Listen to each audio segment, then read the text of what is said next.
Bonjour à tous, bienvenue dans les mardis d'immigration. J'espère que vous avez passé une belle semaine. Alors aujourd'hui, j'aimerais échanger avec vous suite à un message que j'ai reçu sur la page Facebook de Du Côté de Montréal lorsque j'avais partagé un très bel article d'un journaliste économique québécois qui s'appelle Gérald Fillon et dont le titre était « On manque sérieusement de travailleurs ». Alors oui, effectivement, le Canada, le Québec également particulièrement, sont en manque crucial de travailleurs. Il y a un réel besoin, que ce soit sur Montréal, mais également beaucoup en région, je vous en parle.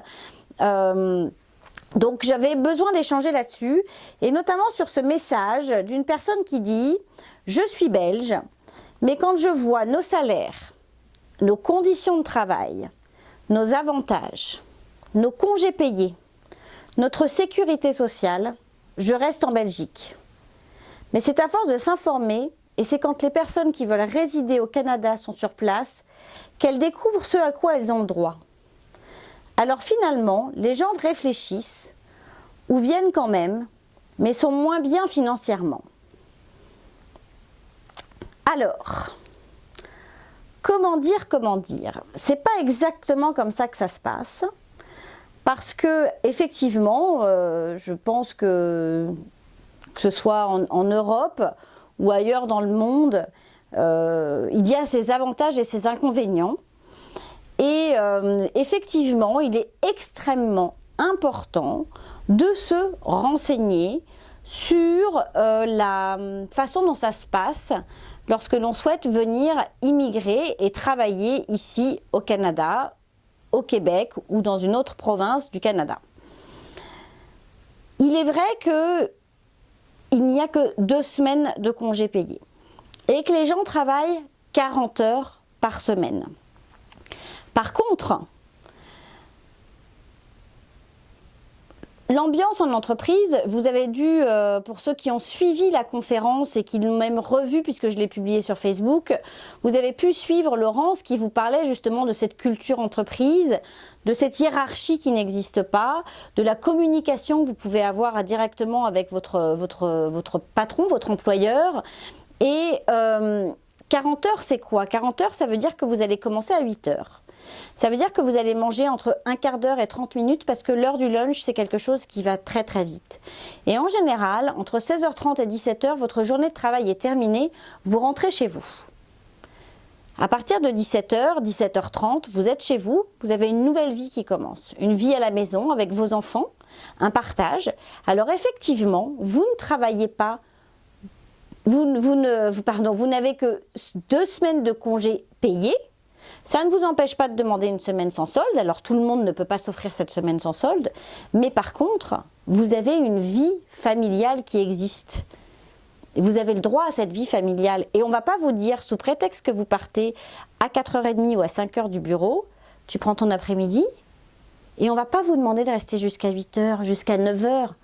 Moi je me rappelle, une époque, mon mari, ça lui arrivait de rentrer à minuit parce qu'il était à la bourre, qu'il était dans le marketing, qu'il devait bosser sur des projets et sur des rendus, et qu'ils étaient tous là en train de travailler comme des fous, parce que dans la pub, dans le marketing, c'est comme ça. Les avocats, c'est pareil, ils ont des horaires de fou. Alors je ne vous dis pas qu'ils ne font pas d'horaires de fou ici au Canada. Donc effectivement, il y a ses avantages, il y a ses inconvénients, et il faut bien se renseigner. Concernant les ordres professionnels, j'ai également échangé avec une de mes connaissances qui explique que en fait, pour les travailleurs peu qualifiés, c'est facile de venir. Mais par contre, pour tout ce qui concerne les avocats, les financiers, les ingénieurs, il y a des ordres et que les ordres protègent les bons jobs pour les bons et les bons salaires pour les Québécois. Alors, d'abord, il y a 46 ordres professionnels au Québec et tous les ordres professionnels du Québec ne sont pas obligatoire et vous n'êtes pas obligé d'avoir cette fameuse reconnaissance de diplôme, etc. Ce n'est pas une obligation. Il y a certains ordres qui vous l'imposent, comme les médecins, comme les notaires, comme les avocats, comme les ingénieurs, effectivement, voilà, les infirmières, enfin bon, voilà, effectivement, il y a certains ordres, mais je veux dire, il y a des ordres pour lesquels on va pas vous demander, vous n'êtes pas obligé d'adhérer, vous n'êtes pas obligé d'y être et il faut se renseigner. Tout est inscrit sur le site internet www.immigration-québec.gouv.qc.ca ou alors sur celui du gouvernement du Canada également, ou mais non, là ça concerne le Québec parce que ce sont les 46 ordres professionnels du Québec. Et alors ces ordres professionnels pour lesquels on va croire effectivement qu'il y a une protection, un protectorat, et que ce protectorat est uniquement pour les Québécois et pour les professionnels québécois et pour ceux qui sont nés au Québec et pour ceux qui ont fait leurs études au Québec. C'est pas tout à fait ça. C'est pas exactement comme ça que ça se passe. En fait,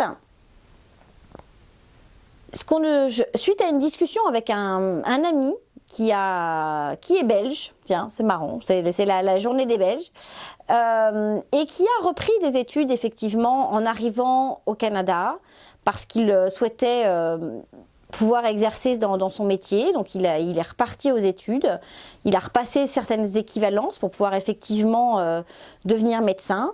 Il n'y a pas d'accord, en tous les cas à l'époque il n'y avait pas d'accord au niveau de la France, de la Belgique pardon, et du Québec, comme il peut y avoir des accords qui ont été passés sous Sarkozy donc pour la reconnaissance des diplômes France-Québec. Et en fait il nous a expliqué, parce qu'on a échangé avec lui notamment de ce fameux protectionnisme, de cette complication pour les médecins. Et en fait, il nous a très clairement expliqué que au départ, il n'y avait pas tout ça. Au départ, les gens arrivaient, ils étaient médecins, ils pouvaient effectivement être médecins au Québec. Et puis, il y a eu quelques catastrophes. Parce qu'en fait, le niveau d'études, le niveau de formation, les réglementations, l'approche patient, l'approche client, les médicaments, les molécules utilisées, c'est très différent d'un pays à l'autre, de l'Europe à l'Amérique du Nord. Est-ce que vous savez qu'ici, lorsque vous passez une radio, vous êtes habillé? On ne vous met pas en culotte et soutien-gorge, on vous met dans une blouse. Quand les femmes vont chez le gynécologue, elles sont allongées sur une table avec un drap sur elles. Il y a une barrière entre vous et le médecin. Vous avez le drap sur vous, vous n'êtes pas toute nue. Il y a un respect du corps. En Europe, le médecin va avoir un comportement très paternaliste. Ici, c'est très différent. L'approche patient est différente. Et ça, ils l'apprennent. Ensuite, il y a une grosse différence également au niveau de la formation, et notamment le niveau de mathématiques et de sciences qui est très différent. Les formations ne sont pas abordées de la même façon. Les réglementations ne sont pas les mêmes. Les lois ne sont pas les mêmes. On doit réapprendre tout ça. Un médecin doit savoir ce qu'il a le droit de faire ou de ne pas faire. Comment est-ce qu'il doit pratiquer certaines choses? C'est pas parce qu'il a pratiqué la médecine pendant 25 ans, pendant 30 ans, qu'on lui dit « t'es nul, tu vaux rien ». C'est pas ça qu'on lui dit. On lui dit juste, ici, la culture est différente, les réglementations sont différentes, tu dois repasser cette équivalence pour apprendre ces réglementations et cette approche patient qui est différente. C'est juste ça. C'est une volonté qui vise à garantir un standard de qualité au niveau de la médecine locale. Mais ce n'est pas seulement la médecine, ça va être les actes notariés. Un notaire ici n'a rien à voir avec un notaire en France ou en Europe. Les ingénieurs, ici, vous avez des ingénieurs dans différents métiers, mais pour tout ce qui est ingénieur en structure, ingénieur, enfin, tout ce qu'on va appeler les ponts et chaussées, ça n'a rien à voir, c'est très différent. Les sols ne sont pas les mêmes, les constructions ne sont pas les mêmes. Anne-Sophie, que vous avez vue il y a quelques semaines, qui est opticienne, qui a passé une équivalence pour pouvoir être opticienne ici. Elle expliquait qu'elle a passé cette équivalence avec différentes personnes de différentes nationalités du monde. Il y a des gens qui n'ont pas réussi l'équivalence. Par conséquent, cette personne doit repasser l'équivalence ou alors changer de métier. Elle ne pourra pas exercer ici. Ce n'est pas une question de protectorat. Et ça, c'est très important. C'est très important que vous en ayez conscience, que vous n'ayez pas le sentiment qu'on va vous essayer de vous faire croire que vous êtes mauvais, qu'on va essayer de vous dire que en fait vous ne savez rien faire. Ce n'est pas ça. c'est que les lois, les réglementations, les approches sont différentes. Après, vous l'entendez ou vous ne l'entendez pas.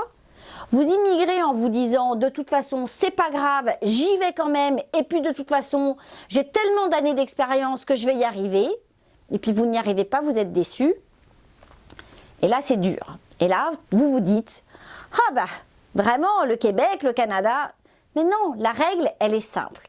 S'il y a une chose ici dont vous pouvez être absolument certain, c'est que c'est un pays où les règles sont suivis. Il n'y a pas de possibilité d'aller déjouer parce que éventuellement vous avez une connaissance et que donc on va vous faire passer par la pile. Non. D'ailleurs, c'est rigolo, il y avait aujourd'hui le ministre du Canada qui était à Sciences Po, le Premier ministre, et Justin Trudeau. Et à un moment donné, il prend un exemple. C'est un exemple que je vous donne régulièrement par rapport aux règles du pays. C'est la règle du feu rouge, où il explique qu'au feu rouge, on ne traverse pas, on attend qu'il soit vert.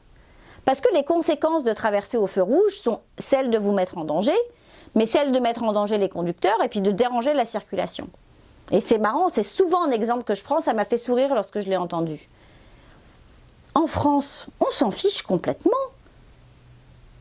En Italie, pareil, on traverse, on est des latins, on y va. Alors c'est sûr que plus vous êtes dans le nord de l'Europe, plus ça va être carré, encadré. Je veux dire, en Allemagne, vous allez à Berlin, vous vous mettez au bord du trottoir, la voiture s'arrête alors qu'elle n'a pas forcément à s'arrêter, qu'elle vous laisse passer, c'est extraordinaire. Donc, il faut comprendre qu'il y a des règles, il y a des lois, il y a un cheminement pour immigrer. Ça ne se fait pas comme ça se mérite, c'est magnifique. Il y a plein de belles choses à faire ici, mais il faut bien se renseigner effectivement. Il y a des avantages et des inconvénients. Je ne peux que vous dire que les avantages dans la balance sont largement au-dessus des inconvénients, mais ça reste mon point de vue personnel. À vous de faire votre propre immigration et de voir comment ça se passe. Cette semaine, vous allez entendre un Québécois. Pour une fois, je reçois dans mon émission un Québécois. Un Québécois dont les deux parents sont français, ont immigré, et lui, bien sûr, est né de cette union ici au Québec, donc il est québécois. Il a fait sa carrière dans la banque, devient aujourd'hui boulanger. Je trouve cette expérience absolument incroyable et je suis très heureuse que François soit là pour la partager avec vous. Également, vous verrez en fin d'émission, on change le schéma. Hélène a quitté l'émission et pour une carrière, voilà, elle a trouvé une très belle opportunité. Donc on lui souhaite plein de belles choses et une belle réussite. Vous pourrez toujours prendre contact avec elle si vous avez besoin et si vous avez envie d'échanger avec elle pour une séance de coaching, pour vous faire aider, pour réfléchir au changement. Elle sera toujours disponible pour vous. Et donc en fin d'émission, cette fois-ci, on va avoir Fabrice. Fabrice qui est courtier immobilier et il vient vous raconter ce qu'il va faire. Et cette capsule, ce moment avec Fabrice, c'est donc la parenthèse immobilière. Et puis également, j'avais très envie aujourd'hui d'échanger avec vous et de vous dire, vous êtes à la recherche d'un emploi. Vous voulez venir travailler au Québec. Envoyez-moi votre CV, je vais vous aider. On regardera ensemble s'il y a des corrections à faire. Je le fais gratuitement. Et si je peux vous mettre en relation avec une entreprise qui recherche des talents, votre talent, je le ferai avec grand plaisir. Donc n'hésitez pas à m'envoyer votre CV, géraldine@ducotédemontréal.com et c'est avec plaisir, si je peux vous aider, que je le ferai sans frais et gratuitement. Maintenant, on se retrouve tout de suite après la pause avec Valérie. Conseil de pro vous est présenté par Valérie Flatt, consultante réglementée en immigration canadienne. Bonjour Valérie. Bonjour Géraldine. Comment ça va? Ça va bien aujourd'hui. Bon, alors, la question? La question du jour, c'est Christelle qui la pose, qui en fait cherche à mieux comprendre la définition de conjoint de fait versus le partenaire conjugal. D'accord, effectivement, bonne question. Ouais, parce que dans les cas de parrainage, et puis même dans les cas, je dirais, on est ici, on demande la résidence permanente, se pose la question de savoir comment est-ce que je démontre qu'on n'est pas marié, mais que j'ai un conjoint de fait. D'accord. Donc c'est important de savoir comment est-ce qu'on définit un conjoint de fait versus un partenaire conjugal ou même un époux. Et puis après ça, comment on le démontre. Donc déjà, il est important de bien éclaircir en fait, ce que c'est qu'une relation de conjoint de fait versus un mariage. D'accord. Qui en fait, un mariage, c'est en fait, une relation qui est établie en droit, puisque vous passez un contrat, il y a un contrat de mariage, et puis c'est quelque chose qui est reconnu dans la loi, versus une relation qui est en fait établie dans les faits. D'accord, le fait d'être ensemble. Ouais. Donc le mariage, il vous donne le droit en fait d'être vu et pris pour un couple, versus conjoint de fait, c'est à vous de démontrer que vous êtes un couple. D'accord. Pour être simple et synthétique. D'accord. Donc le mariage, c'est sûr que si vous êtes marié hier et puis que après-demain vous faites une demande de parrainage, on va l'agent va peut-être demander, mais ça fait combien de temps que vous vous connaissez? C'est-à-dire que même de fait dans les formulaires, on va vous dire, mais vous êtes rencontrés il y a combien de temps? Si vous êtes rencontrés il y a 10 jours, vous êtes mariés la semaine dernière et que vous présentez la demande de parrainage, ça va peut-être poser un petit problème. Oui, quand même. Depuis quelques temps. Ouais, faut qu'il y ait une logique. Faut qu'il y ait une petite logique, même si dans les faits vous êtes mariés et puis légalement et puis que c'est un statut légal vis-à-vis de la loi. Faut quand même rester assez logique avec la compréhension de l'agent qui va se dire mon Dieu, si c'est pas un mariage, ils étaient à Cuba la semaine dernière, ils se sont rencontrés sur la plage, ils sont mariés à Las Vegas et ils sont arrivés et voilà, c'est un peu bizarre. Donc il faut quand même que ça tienne debout. Donc par contre, le conjoint de fait, alors lui là du coup il faut qu'il démontre qu'ils sont dans les faits un couple, au même titre que les époux mariés. Alors comment on démontre qu'on est un couple? Eh ben, en fait, déjà il faut avoir habité. Par rapport à la loi de l'immigration du Canada, il faut avoir habité sous un même toit 12 mois ensemble. Sous un même toit qui peut être différents toits, on s'entend, on peut avoir déménagé, mais il faut avoir habité ensemble 12 mois. Alors il y a des gens qui me demandent tout le temps, oui mais alors qu'est-ce qui se passe si mon conjoint voyage, parce qu'il a des voyages d'affaires, oui, il n'y a pas de problème, là j'ai eu des clients, monsieur est même... chef de cabine pour une compagnie aérienne, il passe clairement sa vie dans les avions. Sauf que sa maison, c'est ça, c'est sa maison, son toit, sa famille, ils habitent tous sous le même toit, c'est-à-dire que quand il a fini son travail, là où il dort et là où il se réunit et il revient se reposer, c'est avec madame et les enfants sous le même toit. D'accord, donc en fait, il faut être capable de prouver via un loyer ou via Alors, il y a les baux, ça marche très très bien. Si vous êtes propriétaire de la maison, c'est encore mieux. Mais après ça, il y a forcément toutes les factures qui arrivent à la maison. Donc, l'eau, l'électricité, gaz, téléphone, Internet, câble, tout ça. Ça peut être au nom de l'un ou de l'autre ou des deux. Idéalement des deux, mais on ne peut pas mettre les deux forcément pour tout. Donc, généralement, on dit l'un et l'autre, l'un ou l'autre. Les déclarations d'impôts, ça c'est vraiment top parce que généralement quand on est conjoint, on déclare l'autre pour avoir plus de parts et donc payer moins d'impôts. Donc ça c'est très bien les impôts. Si vous avez une voiture en commun, généralement elle est au nom des deux. Les assurances, pareil. Si vous êtes sous la même habitation, généralement les assurances, les deux noms apparaissent. Donc il y a beaucoup quand même de documents qu'on peut présenter pour démontrer qu'on habite sous un même toit et qu'on partage les dépenses de la vie de tous les jours ensemble. C'est-à-dire que généralement l'idéal c'est d'avoir un compte joint où on fait au moins les dépenses associées à la maison à partir de ce compte joint. D'accord. Même si on veut garder son argent de son côté dans son compte personnel, c'est toujours bien, je recommande toujours aux gens d'avoir un petit compte joint de dépenses communes. Quotidiennes. Communes et quotidiennes, juste pour la vie de tous les jours. Ça c'est toujours bien et puis parce qu'on ne fait pas ça, voilà, c'est ça. En fait, la différence du conjoint et du colocataire, c'est que généralement, il y a plein de choses qu'on ne ferait pas avec son colocataire, qu'on fait plus facilement avec un conjoint. C'est ça. Par exemple, ne serait-ce que ça, déjà le conjoint, on ne va pas s'amuser à faire ça avec un colocataire. Je dirais que les assurances, généralement, c'est en nom propre, on ne met pas son colocataire comme éventuellement personnes qui pourraient toucher les assurances au cas où, enfin surtout les assurances vie, ce genre de trucs.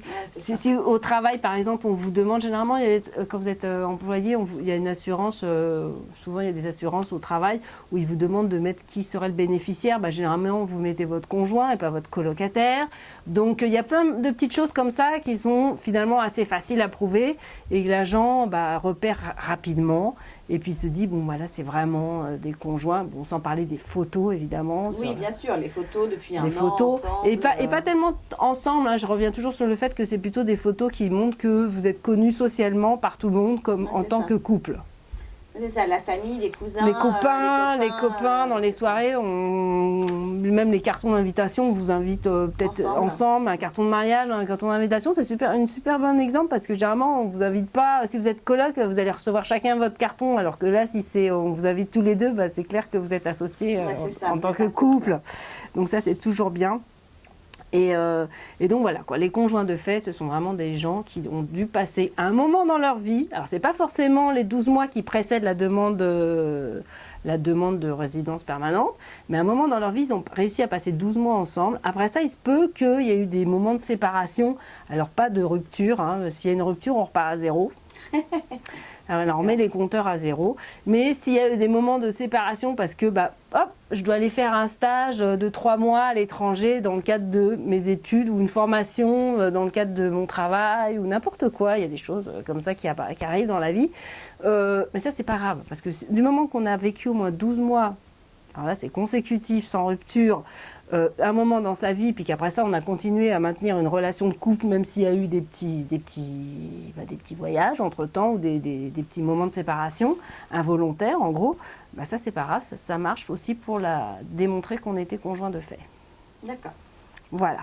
Alors, donc le troisième cas, c'est donc, les époux mariés et avec un mariage établi sous la loi. Les conjoints de fait, là, c'est sous les faits. Et alors, les partenaires conjugaux, là, c'est une troisième catégorie. Ouais. C'est un peu plus subtil. Parce que là, ce sont des gens qui ne peuvent pas, alors, ni se marier, ni en fait, passer 12 mois ensemble. Ils sont ensemble, ils sont amoureux. Ils sont amoureux. Ils ne sont pas ensemble parce que s'ils étaient ensemble, ils pourraient être conjoints de fait. Donc, ils ne sont pas ensemble. Donc, on est d'accord qu'on n'est pas ensemble. On ne peut pas dire qu'on est tous les deux au Canada, mais qu'on ne peut pas vivre ensemble. Ça ne marchera pas. Non, mais imagine, je tombe follement amoureuse. Oui. Désolée, mon chéri. D'un homme qui vit, je sais pas, Tombouctou. Ouais. On s'écrit, on voyage, on se retrouve en vacances, machin. Mais on ne peut pas vivre ensemble parce qu'il a sa vie là-bas, moi ma vie là. Il veut venir s'installer avec moi. Ouais, mais ça, c'est pas vraiment une grosse excuse. Non, ça, c'est pas une excuse parce que monsieur pourrait très bien venir en tant que visiteur ici au Canada. Pendant 12 mois ? Bah oui, il fait le premier 6 mois, il arrive en tant que visiteur, il demande une extension en autre 6 mois. Mais il ne peut pas travailler. Ah non, il ne peut pas travailler. Ah ouais, je sais. Ouais, il y en a qui font ça. Ou inversement, il y en a d'autres, hein, ça j'ai des clients qui font ça. Le Canadien part vivre 12 mois dans le pays de la conjointe et puis il prend sur lui de passer les 12 mois. Puis une fois qu'ils ont passé les 12 mois, ils disent bon, c'est bon, maintenant on fait la demande et puis on va vivre un peu plus en pointillé. Tu n'es pas considéré comme un partenaire conjugal à partir du moment où c'est ton amoureux, il faut que mais tu ne vis pas ensemble. Ah non, parce que c'est un choix à vous. Finalement, vous n'avez pas fait l'effort, je dirais, à un moment se dire bon, allez, on y va, on vit ensemble 12 mois, même si ça coûte financièrement, qu'il y en a qu'un qui peut travailler et l'autre pas. Il ne faut pas que ce soit des raisons économiques. Le partenaire conjugal, ce n'est pas une raison économique. On ne peut pas justifier qu'économiquement, on ne pouvait pas vivre ensemble parce que sinon, il y en avait un qui ne pouvait pas travailler parce qu'il n'était pas dans son pays ou qu'il n'obtenait pas forcément un permis de travail pour travailler dans le pays de l'autre. Par contre, ça peut être un problème plus donc par rapport aux orientations sexuelles, problème de religion, problèmes culturels, j'allais dire. Moi, dans ma culture, c'est pas moi qui choisis mon mari, c'est forcément ma famille qui va choisir mon mari. Puis je tombe amoureuse d'un Canadien. Et puis moi, mes parents, dans mon pays, je peux pas voyager. J'aurais même pas le droit d'obtenir un passeport sans l'autorisation de mon père par écrit. Donc je pourrais jamais voyager. Et puis c'est un pays où en fait mon mari va venir et puis ma famille va le tuer, quoi. Donc c'est Donc vraiment ça, c'est le partenaire conjugal, ça c'est le vraiment partenaire pour des conjugal. pays, d'accord. Ouais, c'est des gens qui sont en fait en situation de risque, qui sont en situation de risque, ils sont dans leur pays, et si le partenaire conjugal vient aussi, ça va pas fonctionner non plus, quoi. Ok.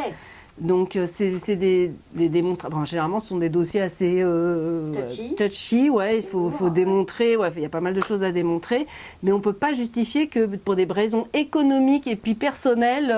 Non, écoutez, moi, quand même, je trouve ça un peu pénible d'aller passer un an dans le pays de l'autre et puis de mettre entre parenthèses ma vie parce qu'il faut que je passe 12 mois avec quelqu'un.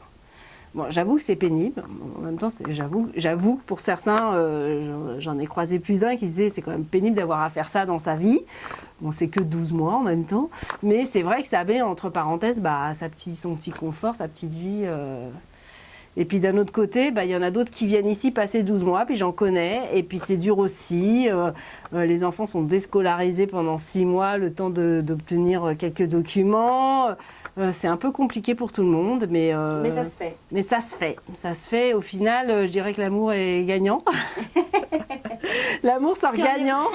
Vraiment amoureux, ouais, je pense on y arrive.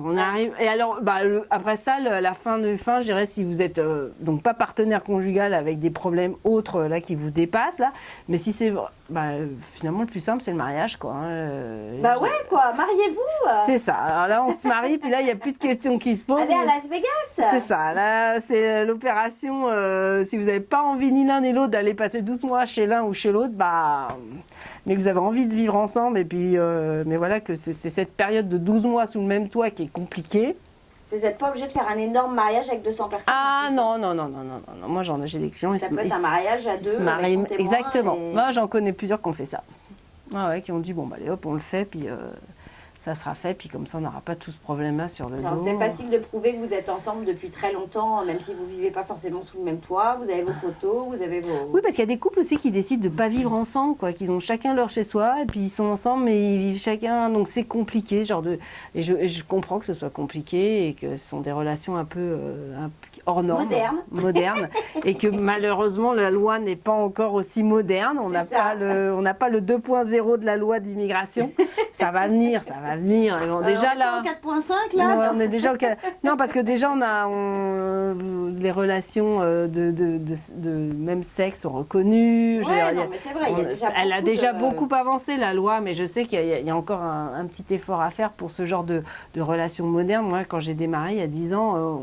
On refusait littéralement, enfin, les agents remettaient beaucoup en question le fait qu'on se soit rencontrés sur Internet. Aujourd'hui, on se pose même plus la question, c'est limite normal, quoi. On s'est rencontrés. C'est même d'ailleurs bizarre si vous vous êtes pas rencontrés sur Internet. Oui. Et là, moi, je me rappelle que donc il y a 10-15 ans, tous ces gens qui s'étaient rencontrés sur Internet étaient entrevus automatiques parce qu'on disait c'est juste pas possible de tomber en amour par le biais d'un écran. Je dis non, on ne se pose même plus la question, on ne peut plus passer d'entrevue pour ce genre de relation. Donc je vois que les mœurs, les mœurs se changent. Mais enfin, sachez que donc pour tout ce qui est conjoint de fait, et de fait, si vous allez demander une demande de résidence permanente et que vous avez un conjoint de fait avec vous qui est déjà au Québec, sachez que vous allez devoir aussi démontrer tout ça. Oui. Il va falloir démontrer que c'est effectivement un conjoint de fait que vous rentrez dans votre demande. Il va falloir démontrer que c'est effectivement quelqu'un avec qui vous avez vécu 12 mois. Allez, c'est possible. C'est possible, on y croit. Sinon, mariez-vous. Et sinon, vive le mariage. Mais bon, voilà. Vous pouvez nous inviter à votre mariage. Aussi. On sera ravis. Et puis, écoutez, Valérie, on se retrouve la semaine prochaine. De toute manière. Puis nous, on se retrouve après la pause. La parole est à vous, vous est présenté par Du Côté de Montréal, partenaire de votre immigration. Bonjour François. Bonjour. Merci d'avoir accepté mon invitation. Merci Géraldine. Donc je suis ravie d'avoir enfin un Québécois sur mon plateau, ce qui est rare. D'ailleurs, je crois que vous êtes le premier. Donc, mais pas 100%. Voilà, c'est ça. Mais pas 100%. Donc c'est justement ce qui est intéressant, si vous pouvez donc... si tu peux, on a dit qu'on le faisait à la québécoise, m'expliquer ton histoire et ce multiculturalisme qui t'habite. Parents français, ma mère est de Sauteville-les-Rouen en Normandie, mon père est de Bordeaux. Ils sont arrivés ici pense, en 61 ou 62. Mon frère est né en 62 et demi, moi en 64. Et 3 ans après, mes parents ont divorcé. Mon père est reparti vivre sur Bordeaux. Et ma mère est restée ici. Chacun de leur côté, mes parents ont été en couple pendant 45 ans. Mais avec la deuxième personne. C'est ça. Donc, et leur choix d'immigration, est-ce que tu sais pourquoi? Bon, on est encore, je pense, dans les années 60, comme une grande vague d'immigration française. On vient juste d'avoir une vague d'immigration italienne-espagnole juste avant. Début des années 60. De ce que j'ai pu comprendre, des photos que j'ai, des discussions, je pense que l'après-guerre a eu des vagues de réussite pour certains, plus dures pour d'autres. Mes parents sont peut-être pas assez bien intégrés dans la mentalité début des années 60 à ce moment-là dans le coin. Puis après, il peut y avoir des histoires familiales qui fait que c'était peut-être plus dur pour eux. Ils ont ouvert un commerce de foie gras à Brantôme. J'ai une photo d'ailleurs il faut absolument que j'agrandisse et que je... Incroyable. Oui, parce que c'est une des rares photos que j'ai de mes parents ensemble. Et en plus, c'est devant un commerce alimentaire. Et donc c'est, je pense, la fuite en avant pour aller ailleurs. Mais le rêve d'un monde meilleur, en fait. Exactement. Comme le Canada le promettait dans le début des années 60, c'est quand même une période pour le Canada qui est assez fructueuse. Hein. On a eu l'Expo 67, le début du métro, les grands contrats hydroélectriques dans le Nord où mon père a travaillé un peu pendant les 4-5 années où il était ici. Et par contre, je pense, c'est probablement plus le divorce que le racinement qu'il n'a pas pris pour mon père, mais il a décidé de retourner en France, refaire sa vie. La deuxième femme de mon père est basque. Il l'avait rencontrée ici, donc il est parti avec. Donc, ah d'accord. Il y a un côté français de repartir là-bas. Je ne sais pas si c'est elle qui ne se plaisait pas ou lui, mais bref, ils sont repartis. Les deux habitaient à Bordeaux et ma mère est restée ici. Ma mère était dans la restauration. Était serveuse dans un restaurant suisse sur le Saint-Denis. Mon père quand il est arrivé ici, il était d'abord chauffeur de taxi avec un diplôme d'électricité qu'il avait eu en France. Et donc, il essayait de se trouver un emploi dans le milieu électrique et assez rapidement, je pense peut-être au bout de 9 mois, 1 an, il s'est trouvé un emploi dans la construction, donc là, dans les grands chantiers hydroélectriques, la baie James. Et il y avait déjà à l'époque, excuse-moi, comment ça s'appelle, pas des syndicats, mais toute cette protection, en fait, le protectorat lié à certains métiers. Ou est-ce que aujourd'hui, par exemple, un électricien qui arrive d'Europe ou d'un autre pays va devoir, en fonction du nombre d'heures qu'il a travaillé, repasser certaines équivalences. Est-ce qu'il a subi ça ou peut-être que tu ne le sais pas, mais... Je ne sais pas, mais je serais prêt à mettre ma main au feu que non. Parce que quand on regarde, j'ai quand même un background économique, donc j'ai beaucoup suivi le data québécois économique. Clairement, à l'époque, il y a un manque de main-d'œuvre flagrant avec des projets faramineux. Je me souviens que dans plusieurs de ces photos, ce sont des Américains qui travaillaient avec lui. Donc, il y avait aussi beaucoup d'Américains du nord des États-Unis qui venaient travailler au Québec. Le projet de la baie James, c'est un projet grandiose. C'est le projet du Québec dans les années 60. Les projets hydroélectriques, en fait, la Manic. Donc, je suis persuadé qu'il n'y avait pas de complexité. D'accord. Toutes ces problématiques de loi du travail pour un peu bloquer, pas bloquer l'immigration, mais moins la contrôler. C'est une problématique de post-baby-boom. C'est une problématique où les baby-boomers ont créé un tissu économique qui est quand même assez gros, mais qui va en diminuant dans certaines sphères économiques, qui fait que les gens ont tendance à vouloir protéger leurs acquis. On est dans cette dynamique-là au Québec quand même depuis une dizaine d'années, dans la protection des acquis. Et donc, graduellement, on est un peu ambivalent entre, oui, il faut rentrer de l'immigration parce que on a besoin de main-d'œuvre. On a besoin de main-d'œuvre, on est une société vieillissante. Mais de l'autre côté, on ne veut pas leur donner tout cuit dans la bouche, tout gratuitement. Donc, on met sur certains corps de métier, on a tendance à vouloir surprotéger. Donc, à cette époque-là, on n'était pas du tout dans la même dynamique économique. Donc, je serais surpris qu'il y avait ça. Oui, c'est ça. Mes parents sont repartis. En fait, excusez, mon père est reparti. Et là, j'avoue que j'ai des blancs de mémoire sur certains morceaux de ma vie.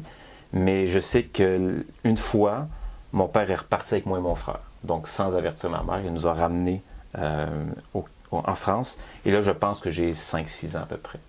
Et on est retourné vivre à Bordeaux, chez ma grand-mère paternelle. Donc, on est revenu en France, mais avec mon frère, on habitait chez ma grand-mère maternelle. Sachant qu'il y a eu 2 jugements, un jugement au Québec et un jugement Ouais. en France. Donc, ma compréhension, c'est que mon père a eu un jugement favorable pour lui en France. Comme ma mère était serveuse, c'était pas un métier bien vu dans le patriarcal français de l'époque.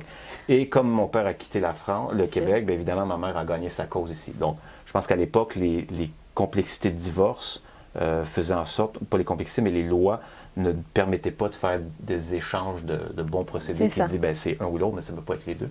Donc en gros, ta maman avait votre garde à toi et ton frère au Québec, et puis lui avait la garde, voilà, et donc... Il fallait juste le ramener. C'est ça, donc c'était à chacun qui se prenait... Donc mon père les nous a pauvres eu enfants. pendant un certain temps en France. On allait chez mes grands-parents maternels un week-end sur 2 parce que ma mère avait un droit de garde qu'elle ne pouvait évidemment pas utiliser en étant au Québec. Et elle venait en France l'été pendant 3-4 semaines. Donc tu es allé à l'école Oui, forcément en à France. Mérignac, à Bordeaux. J'ai fait... Combien d'années d'école Je pense que j'en ai fait 8. Tu as des souvenirs? Oui, oui. Des bons souvenirs ou... Oui, j'ai encore beaucoup d'amis que je vois là, quand j'y vais à Bordeaux. Là. J'ai quitté, j'avais 14 ans la deuxième fois. Mais je me souviens un peu de l'école où j'allais à Mérignac qui s'appelait La Glacière. Je me souviens d'un ou deux professeurs. Et ça se passait bien ou Oui. En fait, il y a eu des souffrances à l'école française versus l'école québécoise ou en fait, des différences? Mon frère, sinon? oui, moi, non. Donc, j'ai cette capacité d'adaptation aujourd'hui dans à peu près toutes les situations qui fait que je me dis, c'est probablement ce qui m'a été imposé à l'époque, parce qu'on arrivait des fois en milieu d'année scolaire. Les 2 fois où on a quitté en milieu d'année scolaire. Donc, il fallait l'adaptation. Cela dit, ben, en arrivant en France, j'étais le petit Américain. Ouais. Puis en arrivant ici, j'étais le petit Français. Et comme j'ai un certain humour ou une certaine capacité de me créer une carapace humoristique pour passer au travers des événements, j'étais assez bien accepté. Moi, j'ai eu un bon cercle d'amis ici et là-bas, mais j'ai été obligé de m'adapter. Donc, en France, j'ai l'accent français. Ici, j'ai l'accent québécois. Mais Tu sais faire les deux? Ah oui, quand j'y vais après 2-3 jours, c'est ça y fini est. parce que me faire répéter tout le temps, je suis fatigué. Là. Donc, je m'adapte bien là-bas, je m'adapte bien ici. Et à l'âge de 10 ans, ma mère a eu un droit, je ne sais pas comment elle l'a gagné, mais elle a eu un droit de nous avoir en vacances à Montréal. Donc, mon père nous a envoyés pendant 3-4 semaines avec promesse de nous renvoyer. Et évidemment, à la fin du 4 semaines, ma mère a dit l'appeler pour lui dire t'as pas besoin de les chercher parce qu'ils vont rester ici. Donc, ma mère ne nous a pas renvoyés. Et ça a duré combien de temps? 1 an. D'accord. 1 an parce que l'année d'après, mon père est venu en vacances et il a laissé son passeport français à ma mère. Ma mère a fait garder l'aéroport de Montréal et mon père qui avait un passeport canadien, un passeport français, a pris son passeport canadien, on a traversé aux États-Unis, on est parti de Buffalo. Moi et mon frère, et avant de prendre l'avion, il a appelé ma mère et il a dit t'as pas besoin de les chercher parce qu'ils repartent avec moi. Donc on est reparti, donc on a fait une année complète à Montréal autour de 10 ans, donc ma 5e année qu'on appelle chez nous. Et puis du jour au lendemain, on a disparu. Mes amis me racontent les histoires après quand François il est où? Ma mère dit ben, il est reparti. Puis, ça fait beaucoup d'émotions dans les amitiés. Donc on est reparti, donc j'avais 10 ans, 11 ans. J'ai fait 3 autres années donc en France jusqu'au, je ne vais pas dire de bêtises, mais je pense ma 2e, donc juste un peu avant le lycée. Où on est au lycée à ce moment-là. 14-15 ans, ouais, c'est soit la 3e, soit la seconde, ouais, c'est ça, c'est avant... C'est la seconde. Je me souviens que j'ai fait ma seconde. Voilà. Donc je m'en allais en première. Et donc là, ma mère, une fois de plus, est en France, en vacances. Et à la fin des vacances, entre mon frère et ma belle-mère, ça s'est mal passé. Un petit peu de chamaillage. Et on est parti chez ma mère, qui était encore en France pour 2-3 jours. Mon père est arrivé avec les passeports. Et il a dit, ben, vous n'êtes pas content, vous pouvez vous casser. Et on a pris les passeports et on est reparti. Donc, ça a été la finale. Donc, à 14 ans, on nous a demandé de choisir. Vous restez ici. Et vous repartez. Vous repartez. Et donc, moi et mon frère, on est repartis. Donc, 2 jours après, on est reparti à Montréal. J'étais un 5 ans avant de retourner en France par là, mon père. Mon frère, ça a pris peut-être 10 ans. Mais bref, après, ben, on est devenus des adultes. Et toi, ton choix de vie, ça a été de rester vivre au Québec? Oui. Et ton frère? Après, donc on est partis en même temps. Après 10 ans, lui, il est retourné faire un tour en France, après 10 ans. Et mon frère a eu plus de difficultés pas à s'intégrer, mais à s'adapter, trouver un emploi. Donc, à l'âge de 33, il y avait une vingtaine d'années à peu près, il a fait le choix de repartir en France. À ce moment-là, moi, c'est une question familiale, mais j'avais dit, il parle français, anglais, espagnol, il a travaillé dans la restauration, l'hôtellerie, il n'avait pas de femme, pas d'hypothèque, pas rien. J'ai dit, tu devrais peut-être aller ailleurs. Tu devrais peut-être tant qu'à. Puis finalement, il est retourné en France. Et Donc là, il vit en France, lui. Il est aujourd'hui dans le Périgord. Ouais. D'accord. Et en Depuis, fait, donc ça fait un certain nombre d'années que lui, il est resté vivre en France Ouais. et il n'a pas de projet de revenir Non, vivre. il est en France, il Ah, c'est rigolo, a ça. une femme et une fille de 12 ans. Chacun sa vie. Un Exactement. Québécois, un Français. Exact. Et lui, il a à la fois l'accent québécois et l'accent français. Il parle français avec des sacres, des jurons québécois. C'est incroyable. Ouais. Et en France, il est vu comme un Québécois ou il est vu comme un Français? Je sais pas. On se parle pas si souvent que ça, mais je pense qu'il est perçu comme... C'est un petit village, hein, donc... Ouais, donc c'est un peu le petit Québécois du village probablement. qu'on affectionne. Ouais. C'est rigolo. Et alors, en fait, la raison pour laquelle j'ai fait appel à toi, enfin, on s'est contacté via LinkedIn, je le dis souvent, utiliser LinkedIn, un bel endroit pour faire du réseautage. C'est cette publication que tu as faite de banquier à boulanger. Ouais. Alors voilà, moi de banquier à boulanger, ça me fait rêver. Pas que j'ai envie d'être boulangère, hein, ni que j'aurais aimé être banquière, mais venant d'un pays où c'est compliqué, en général on est dans une case et c'est important d'y rester, c'est plus compliqué d'aller tout changer. Banquier à boulanger, alors d'abord est-ce que c'est une passion ? Et puis, comment on fait une transition comme ça, enfin, et puis en plus, banquier, oui, tu as travaillé, tu m'as dit, très longtemps pour une banque française. Oui, pour la BNP.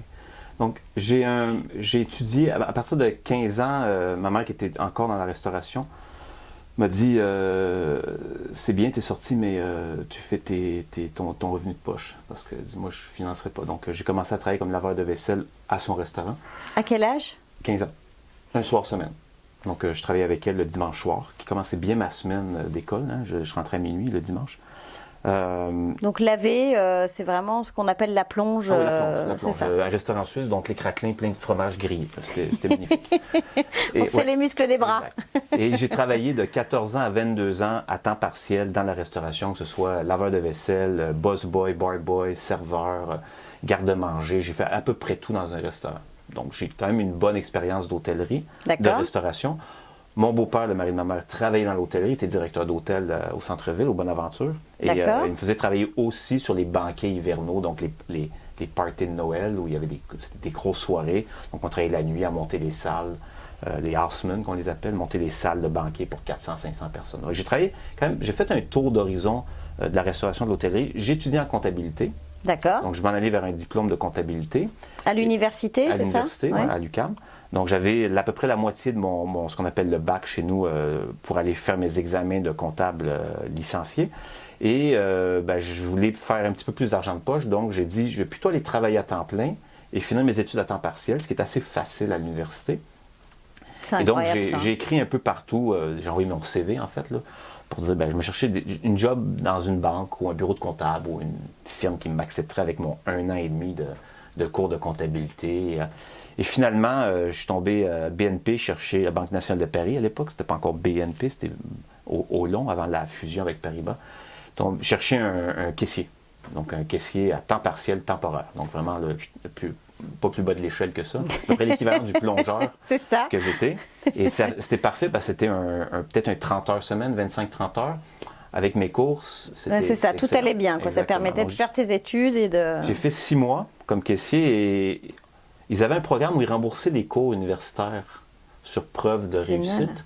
Et quand ils ont vu mes notes en comptabilité, ils ont dit « OK, tu ne seras pas caissier longtemps, on t'emmène du côté du crédit. » Donc, on m'a emmené assez rapidement faire du crédit commercial. Là, c'était une vraie job à temps plein, à 40 heures semaine. Et j'ai fait peut-être 9 mois là-dedans. Et je continuais avec mes cours. J'étais peut-être à 2 ans sur 3 ans de fait. Et je faisais... moi, toujours aimé l'économie. Toujours aimé les chiffres, mais l'économie aussi. Donc, j'ai voulu faire un jour une analyse sectorielle pour un dossier spécifique. Et il y avait une salle des marchés à la BNP et j'allais vérifier s'il y avait de la documentation économique. Et j'ai eu l'appel du Seigneur. J'ai dit, c'est dans une salle des marchés que je veux Que venir. je veux aller, c'est ça. Exactement. Donc, j'ai fait des pieds et des mains pour entrer dans la salle. Et 6 mois après, on m'a donné le poste de ce qu'on appelle teneur d'opposition, qui est en Donc fait c'est celui qui court partout, c'est ça? qui court ou- partout, qui remplit les fichiers, qui va chercher le café, les lunchs, qui mange les claques en arrière de la tête. Pendant 1 an, question de voir s'il a le caractère pour réussir dans une salle des marchés. Fait que je vais faire un fast-forward, mais... Bien, c'est que vous avez fait la plonge caissier, Ouais. la plonge. un peu toujours au bas de l'échelle d'une autre structure un petit peu plus haute. Et pendant ce temps-là, donc je suis rendu peut-être à 2 ans et 2 ans et demi de banque. J'ai des copains d'école qui me disent, François, tu as d'expérience en restauration, tu as un job, tu as un peu d'argent, tu sais compter, on ouvre un restaurant à 3, mais c'est toi qui fais tout. Et nous, Ah bah oui. et nous, on s'occupe du resto. Et j'ai dit, ben pourquoi pas. Donc, on a ouvert un restaurant à Montréal en face du cinéma Beaubien, qu'on appelle, au cinéma Dauphin à l'époque.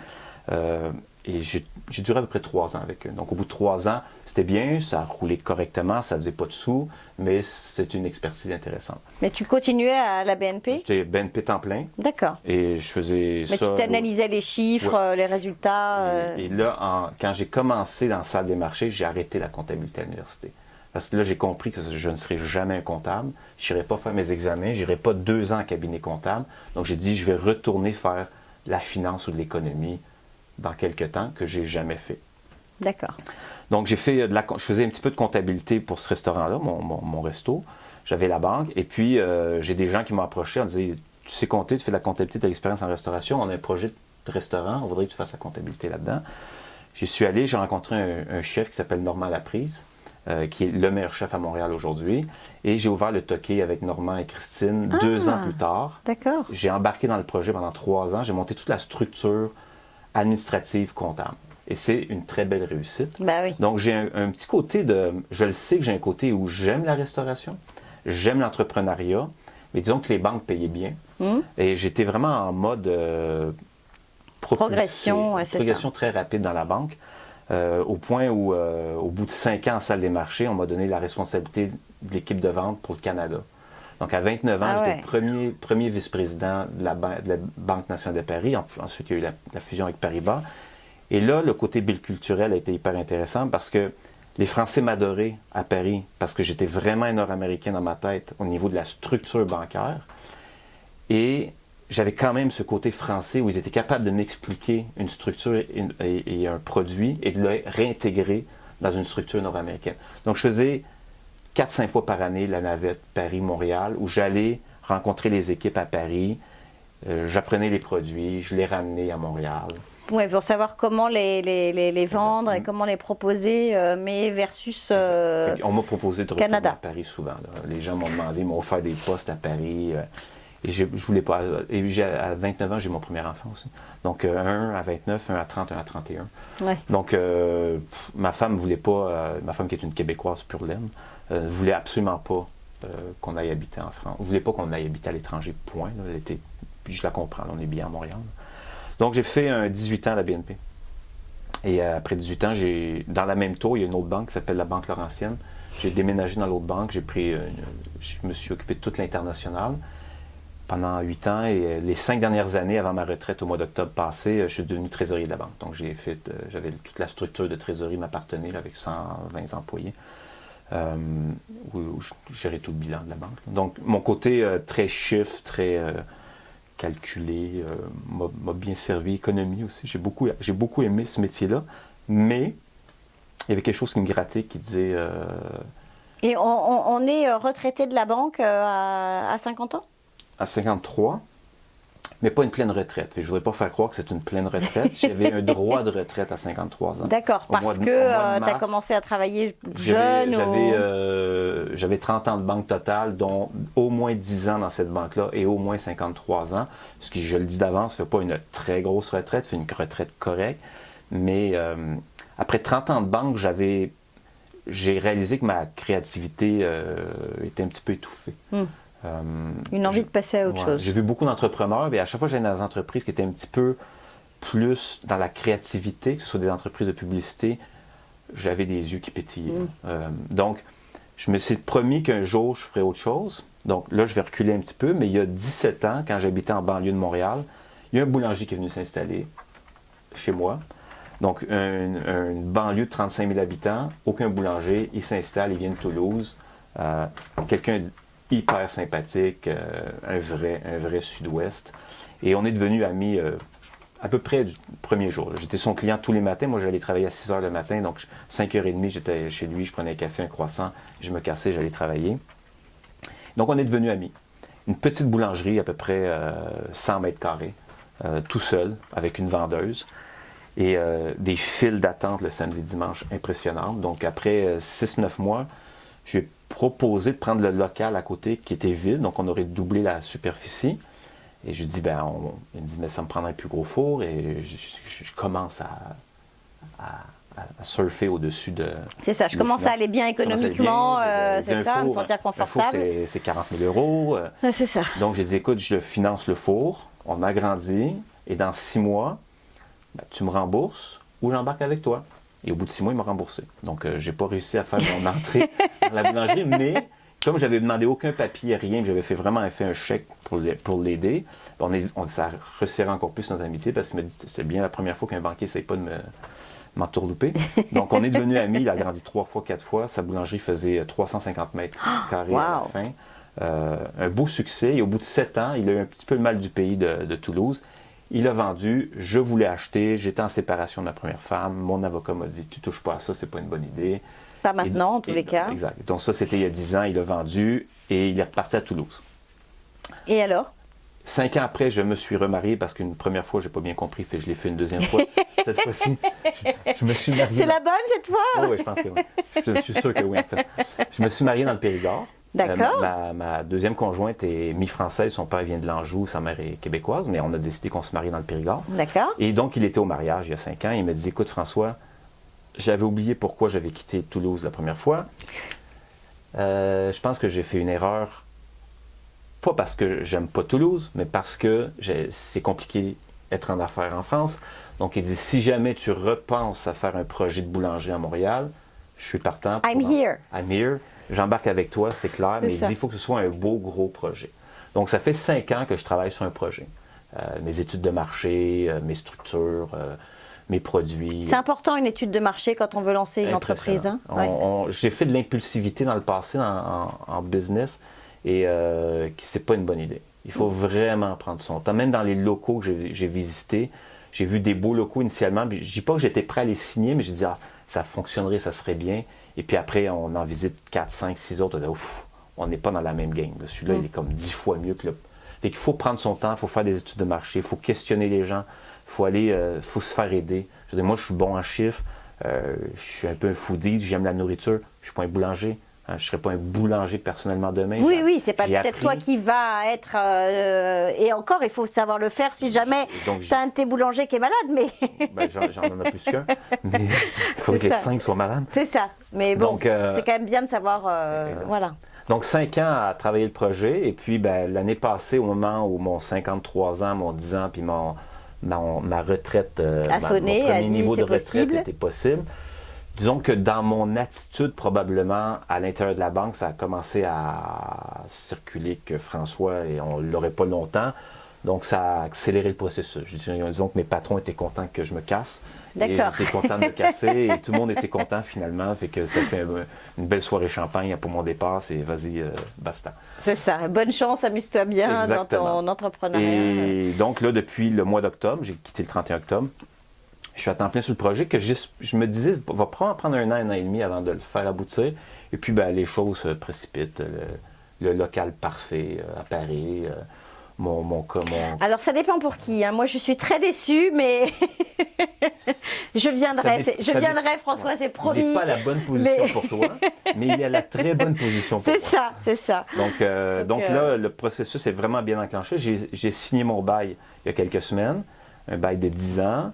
J'ai engagé mon architecte designer la semaine passée. Là, on travaille avec les permis de la ville, le financement, voilà, il y a les tout boulangers. On a déjà probablement 3 boulangers qui ont accepté de venir nous rejoindre. Et ce sont des boulangers que tu embauches en France ou ce sont des boulangers qui sont ici aussi? Comment ça se passe en fait? Pour l'instant, c'est principalement ici. D'accord. Il faut comprendre que Ricardo, pendant les 7 ans qu'il a été ici,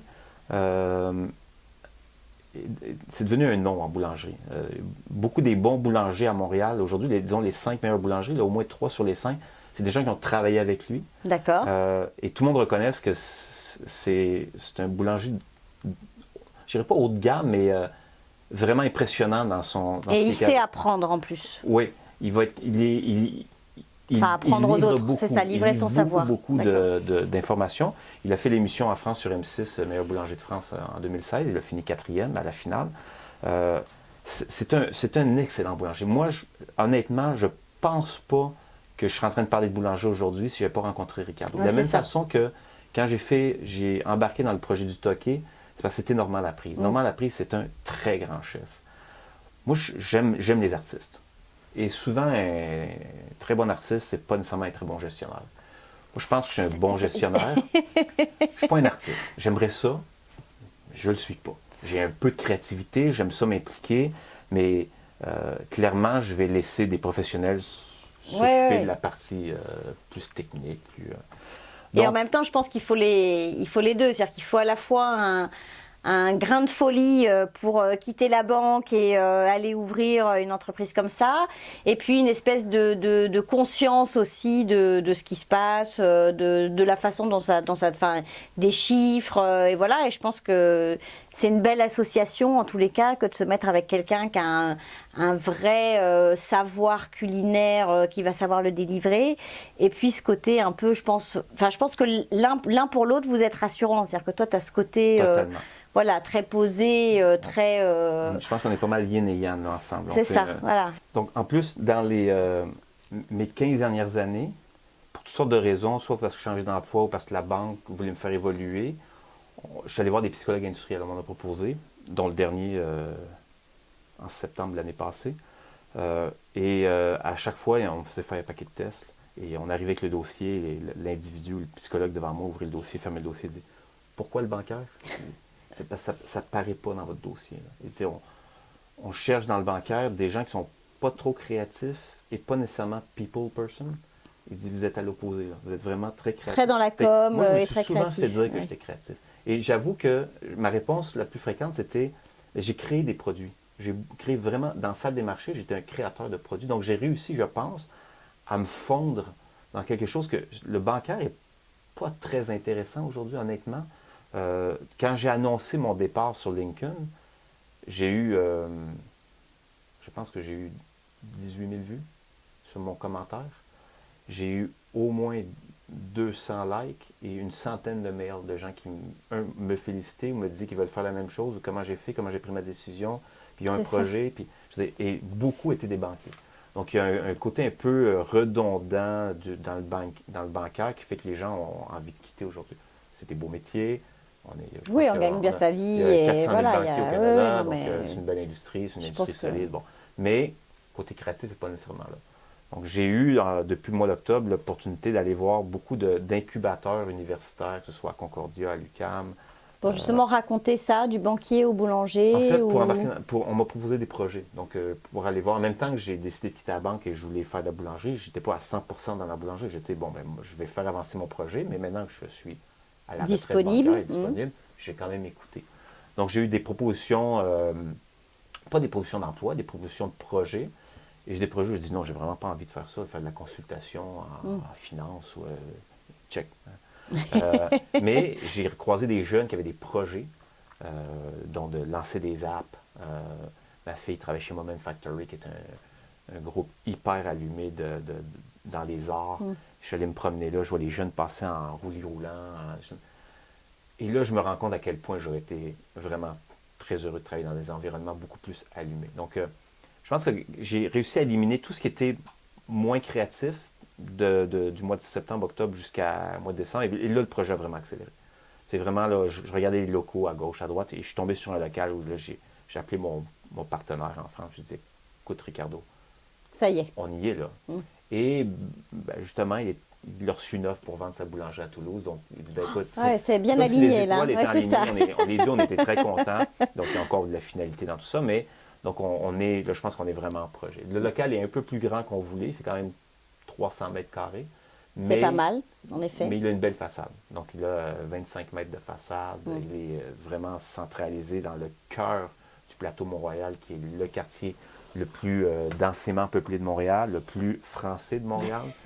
Donc, Mais quelle tristesse! Mais ouais. il y a, Ah oui, encore une fois le plateau, mais c'est ça. en plus c'est à 5 minutes de chez moi, donc moi ça m'arrange un petit peu. Donc il n'y a pas que des Français, on est d'accord. Non, non. Il y en a, mais Oui, ils il y ne en sont a. pas tous là. Non, sur 107 000 personnes dans le plateau Montréal, je pense qu'il y a 7 000 Français. Ça va quand même, sur 100 000 Québécois, ça reste, le chiffre reste minime. Et il y a quand même un projet derrière d'aller ouvrir plusieurs boulangeries. Est-ce que je peux rêver un jour à pouvoir ne pas faire, je sais pas, une dizaine d'arrêts de métro pour venir dans la boulangerie que tu vas créer avec ton collaborateur? Ou est-ce que c'est vraiment, ça s'arrête à une boulangerie? Est-ce que c'est quelque chose, un plus gros projet ou... Le projet initial, c'est plusieurs boulangeries. Je dirais 10, entre 10 et 15. On va commencer par une. Mais le projet initial, c'est effectivement une chaîne de boulangeries. Cela dit, je ne veux pas faire une chaîne de franchisés. Et je veux je veux un petit concept coopératif avec les boulangers. On manque de bons boulangers au Québec. Il y en a quelques-uns. Mais la boulangerie, ça prend beaucoup de place. Ça grossit vite. Vous avez à peu près une boulangerie par 35 000 habitants sur l'île de Montréal. C'est une par 1800 en France. Ouais. Dans certains villages, c'est 2 pour 2000 habitants. Oui, c'est vrai. Nous, on en avait 3 pour 3000 habitants. Donc, il y a de la place pour des boulangeries. Il y a évidemment des quartiers qui sont peut-être un peu moins preneurs. Cela dit, pas tant que ça. Je m'attendais dans certains quartiers, mais j'ai beaucoup de gens qui me demandent pour aller dans l'ouest de la ville. Donc, il y a beaucoup de place pour des boulangers à Montréal, mais je pense qu'il faut bien l'organiser. Il faut prendre son temps pour... Il ne faut pas juste faire une petite boulangerie qui va survivre ou... Surtout qu'ici, tu m'arrêteras si je me trompe, mais être boulanger, ça ne veut pas juste dire faire du pain et des pâtisseries. C'est aussi avoir un petit endroit où on peut se boire un café, un chocolat, avoir du wifi, pouvoir y passer la journée, que ce soit un endroit un peu cosy où une personne puisse venir se poser, venir éventuellement pour un rendez-vous XY avec une personne, que ce soit pour du professionnel ou du... Donc, c'est un lieu où on se pose, en fait. Hein. C'est pas juste un endroit où on vient acheter son pain ou acheter son gâteau, puis on s'en va, en fait. Exact. Et j'arrive de l'Europain. J'étais à Paris 2 semaines pour l'Europain 2018. C'était mon premier, évidemment. Donc, je voulais voir les équipements, les meuniers, les principaux joueurs, les frigoristes. Bon. Et j'en ai profité aussi pour faire une tournée des boulangeries à Paris. J'en ai fait peut-être une douzaine, dont des très belles et des très bonnes. Je suis allé à Copenhague après pour aller voir des concepts de plus de café, boulangerie aussi. Je suis retourné à Lyon pour finir, faire une 5-6 boulangeries. Alors, ce que je trouve, c'est qu'évidemment, en France, on a des excellents pains. On a vraiment des boulangeries de haut calibre. J'en ai visité quelques-unes. C'était solide. Incroyable, ouais. Par contre, dans les concepts, on demeure vieux jeu. C'est ça. Les looks, les vitrines, ça fonctionne. Je veux dire, les bonnes boulangeries ont des line-up. Cela dit, quand on se promène un petit peu, on voit d'autres concepts qui sont un peu plus café, resto, barista. Il y en a très peu à Paris. Je dirais un peu comme le pain quotidien qui est à Paris, mais qui ne fait pas nécessairement du bon pain. Donc, je n'essaie pas de comparer le pain quotidien avec du bon pain. C'est le concept, en fait, de pouvoir se poser sur une table, c'est ça. Avec un Wi-Fi. On est rendu à 400 pains quotidiens dans le monde. Et donc, ça, j'aime beaucoup ce concept-là. Mais à la base, il y a du pain. Je veux dire, mon produit initial, c'est du pain. C'est du bon pain, en fait. À Copenhague, j'ai vu des super beaux concepts, mais Copenhague est très design, très trendy. Par contre, les pains sont mauvais. C'est des pains très nordiques, le gros pain, sucrés, c'est ça. Bon, à part quelques smørrebrød de sandwich de pain scandinave qui étaient beaux. Mais les concepts étaient très beaux, très chaleureux, très design. On voit bien la production de boulangerie. Donc, c'est un peu il va y avoir un peu un hybride. Je pars quand même avec probablement le meilleur pain à Montréal. Tant qu'à moi, j'ai le meilleur boulanger. Après, j'essaie d'en faire un endroit plaisant à aller. Donc, comme j'ai quand même 300 mètres carrés, c'est un bel endroit. J'espère avoir un 40 à 50 places assises. Il faut faire attention avec le Wi-Fi, là, où les gens viennent s'installer parce qu'ils prennent la table toute la journée pour un thé. Là. Mais ce qu'on voit de plus en plus, c'est qu'il y a des endroits où il y a beaucoup d'ordinateurs ouverts. Les gens vont mettre une pancarte en disant de 11h à 15h, s'il vous plaît, pas de laptop, pas d'iPad sur les tables parce qu'il y a des clients qui viennent manger. Ça, je pense que c'est bon joueur et les gens respectent.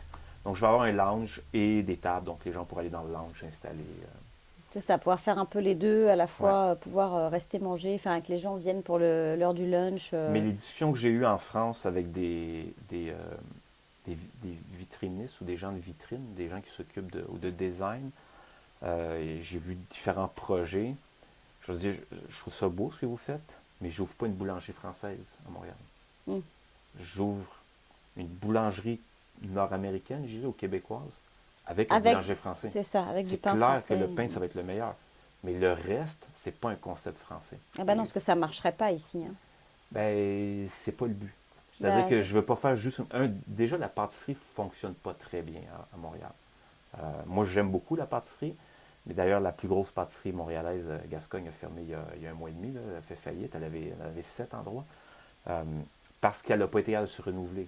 Et ça aussi, je le vois un peu en France, la pâtisserie a de la misère à se renouveler. Cela dit, elle est très bonne. Moi, des éclairs, je peux en manger beaucoup. Là. Mais il n'y a pas...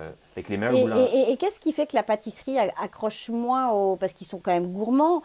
Alors, est-ce que c'est parce que c'était trop de la pâtisserie, entre guillemets, traditionnelle, façon française? Parce que je vois quand on va chez IGA, ou les gâteaux qui sont des gros gâteaux pleins de crème... ou c'est ça, avec une sorte de génoise. Enfin, alors, j'avouerais que ça m'arrive d'en acheter de temps en temps et je les trouve quand même très très bons, plein de sucre, mais très très bons. Donc, ça va être le cheesecake ou ce genre de choses, ça va plus être vraiment ces gros gâteaux crémeux, entre guillemets, nord-américains. Est-ce que si c'est plutôt de la petite pâtisserie, de la petite tarte, de l'éclair, qu'est-ce qui fait que ça... Parce que le Québécois est gourmand quand même. Oui, je te dirais, quand j'en emmenais la pâtisserie, quand mes amis me recevaient, je disais, j'amène le dessert. Et je pouvais acheter de la pâtisserie française. Là. Et ils étaient tous contents, j'en emmenais. Mais de façon générale, le Québécois ne planifie pas son repas en entrée, plat principal, fromage, dessert. Il ne se rend pas au dessert dans sa tête. Donc, on planifie rarement jusqu'au dessert. Ah, d'accord, Et c'est intéressant ça. Je pense qu'on se bourre Sur le plat, c'est ça? sur le plat. Et s'il y a du fromage, le fromage au Québec a quand même pris une ampleur inimaginable. Il y a des très très bons fromages très québécois. cher, mais très bons. Oui, c'est ça. Dans les 10 dernières années, ce qui fait que les gens ont presque hâte de se rendre au fromage. Ils sont contents parce qu'on a les beaux plateaux de fromage. Maintenant, on a au-dessus de 400 fromages québécois. Il n'y a plus de place. Il n'y a plus de place pour le dessert. Ouais, c'est ça. Donc, ils n'ont pas forcément la bouche sucrée, cette envie de terminer par un petit quelque chose sucré. C'est vraiment pas dans la sucré. mentalité ou dans la culture québécoise. Donc, c'est difficile de percer. De la même façon qu'aujourd'hui, il y a 5 bonnes boulangeries à Montréal. On les compte, les bonnes. Après, il y en a une dizaine d'autres qui font une bonne job. Là. Mais vous n'aurez pas toujours du pain à tous les repas. Le Québécois ne passe pas tous les jours chercher sa baguette. C'est pas vrai. Mais le week-end, il va acheter les 3-4 les 3-4 miches avec les fromages. Ça, c'est certain qu'ils vont le faire. Mais la semaine, ils peuvent vivre sans le pain. Nous, on a complètement arrêté de manger du pain. Ouais. Vraiment. C'est-à-dire qu'on a les bagels le dimanche. Oh, mais c'est pour ça que je n'ouvre pas ici. Et... non, mais s'il y a une boulangerie, on passera acheter notre pain. Ça c'est sûr. Non, mais parce que c'est idiot, mais c'est vrai que... Enfin, alors, s'il y a... comment ça s'appelle Première moisson. Non, c'est pas un première moisson sur l'Avenue Green, c'est un... Bon, je sais plus. Enfin, c'est une brioche dorée. Ouais. Mais bon, brioche dorée, c'est... excusez-moi, je devrais peut-être pas le dire, mais c'est pas le pain que j'aime, quoi. C'est pas la bonne baguette croustillante, fraîche ou... Voilà, donc oui, ça m'arrive d'aller au marché à Atwater. Je récupère effectivement du pain chez Première Moisson. Ils ont notamment un pain aux noix qui est délicieux. Mais voilà, c'est vrai que ça m'oblige à aller... c'est ce que tu dis, c'est qu'il n'y a pas suffisamment de boulangerie au mètre carré. Donc n'ayant pas vraiment de boulangerie, c'est vrai que le pain est sorti de notre quotidien finalement. Ouais. Mais tu l'as dit tout à l'heure en parlant de bagel, et aussi Montréal est quand même une ville d'immigration multiculturelle qui fait qu'on a aussi des bagels juifs, qui datent quand même de... On a des pains portugais, on a des pains italiens. C'est pas les meilleurs pains du monde, mais c'est des pains différents. Moi, j'aime bien avoir quand je fais de la tartine. Et donc, on finit un peu par ne pas toujours... On n'est pas toujours dans la mentalité de... C'est ça. Il n'y a que le pain français qui existe. On est quand même des Québécois avant d'être des Français. Donc, il faut faire attention. Demain matin, quelqu'un dit « Mon Dieu, mais il n'y a pas de pâtisserie à Montréal, j'en ouvrir 50. » Ouais, c'est comme il n'y a pas de poutine en France, puis je vais en ouvrir 50.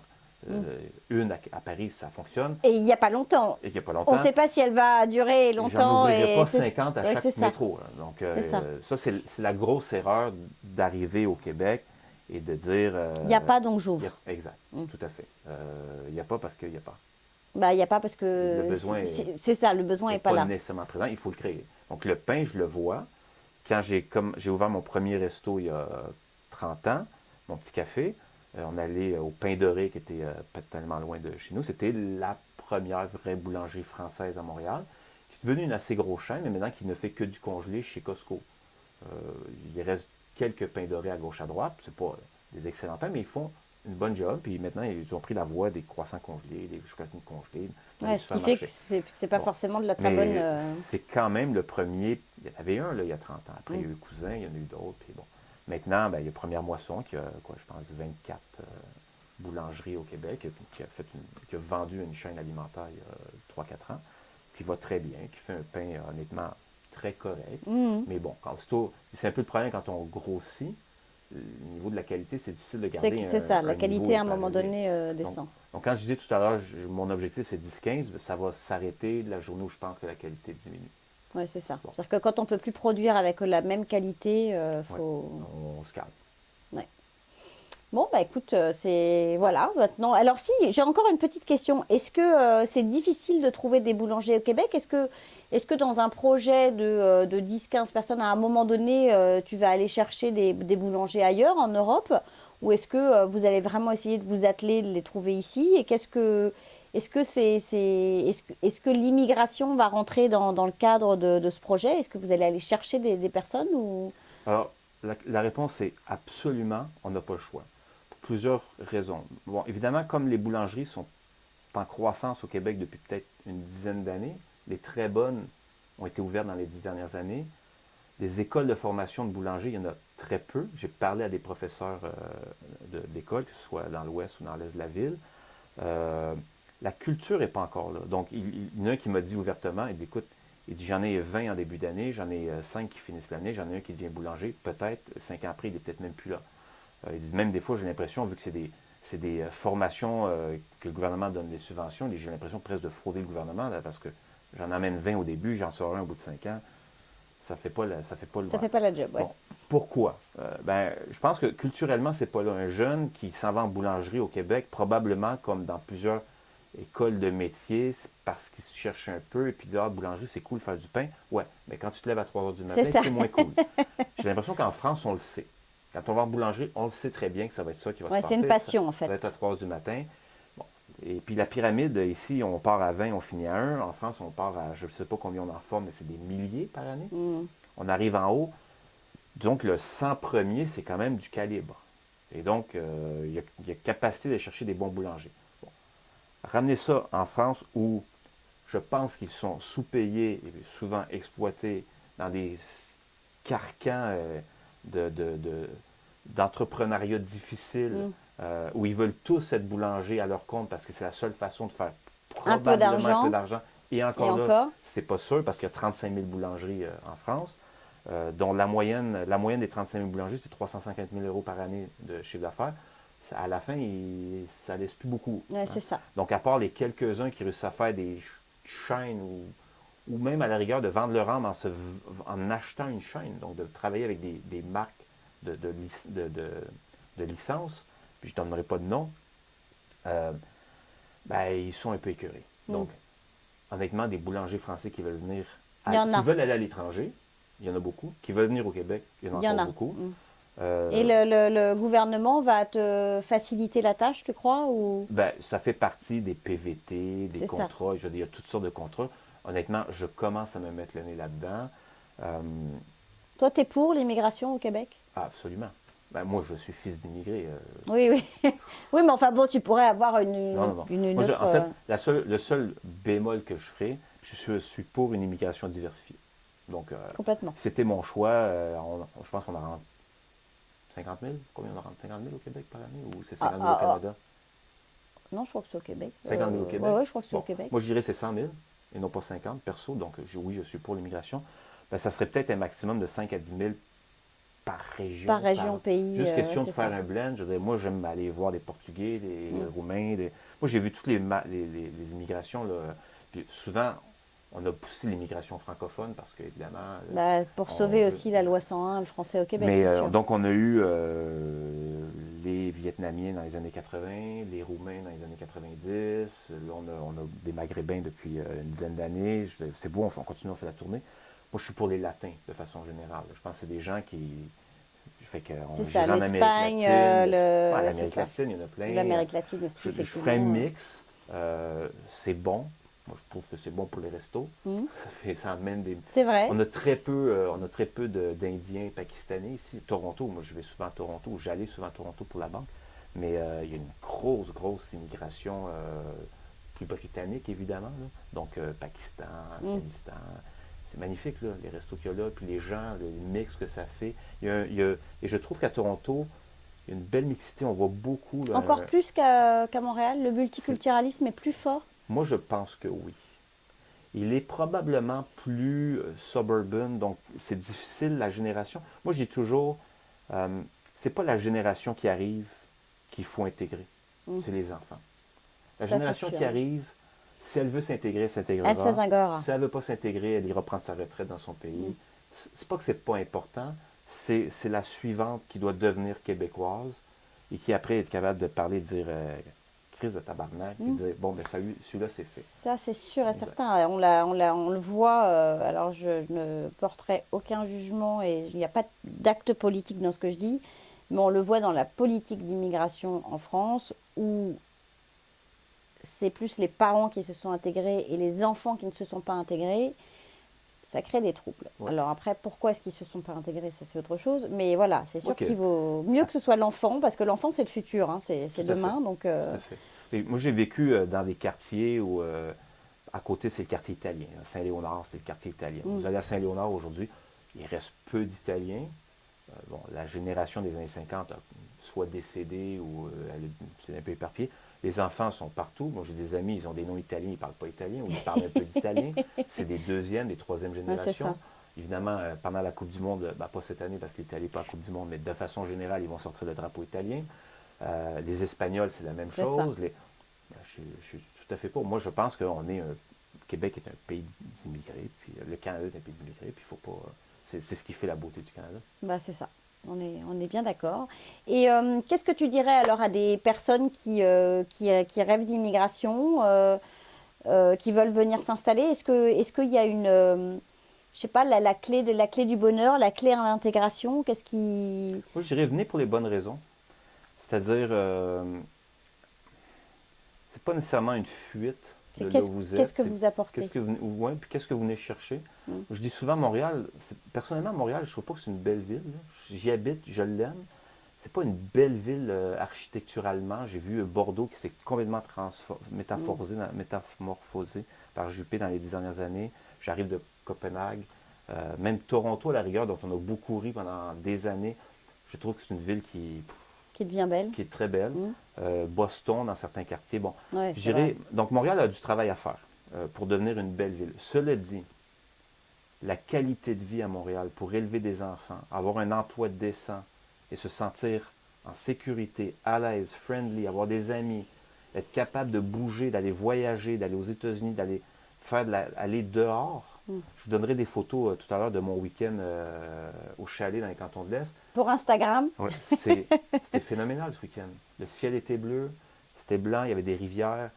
Je veux dire, venez parce que vous avez besoin de douceur, et de décompresser. Et puis parce que vous apportez quelque chose aussi. Oui, hein. oui. Puis il faut quand même apporter à l'économie. En fait, je pense que si vous arrivez à cœur ouvert, les gens vont vous accepter, ils vont vous aider.